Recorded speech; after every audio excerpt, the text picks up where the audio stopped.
C'était en plein cœur du mois de juillet.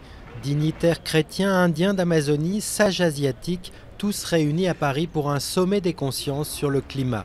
Une sorte d'éveil spirituel avant la COP 21, la grande conférence qui s'ouvrira fin novembre à Paris.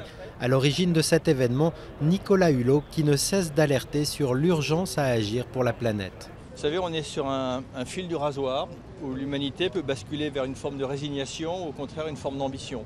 L'ambition, c'est de contenir le réchauffement de la planète à plus 2 degrés par rapport à la température moyenne qu'il faisait sur le globe à l'ère pré-industrielle.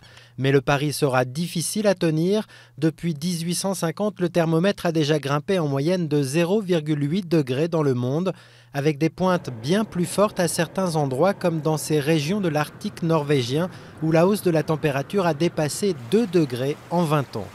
Un dérèglement climatique aujourd'hui incontestable, 97% des scientifiques estiment que la Terre se réchauffe en raison des activités humaines et avec des conséquences de plus en plus visibles. Que ce soit l'acidification de l'océan, la perte de biodiversité, les extrêmes climatiques, la disparition de la glace de mer, la disparition des glaciers, disons la productivité agricole, tous les écosystèmes naturels également, disons par exemple des aspects irréversibles, donc tous les voyants sont en rouge. Pour tenter d'inverser la tendance, les pays doivent s'engager à réduire drastiquement leurs émissions de gaz à effet de serre, principaux responsables du changement climatique.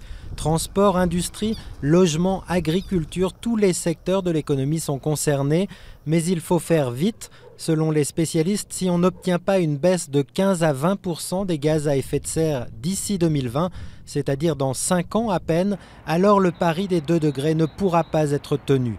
Avant le grand rendez-vous fin novembre à Paris, les 196 délégations multiplient donc les négociations pour parvenir à un avant-projet de texte. Chine, États-Unis, Union européenne, les plus gros pollueurs ont déjà rendu publics leurs engagements nationaux, mais il reste encore du chemin pour arracher un accord censé faire oublier le fiasco de Copenhague en 2009.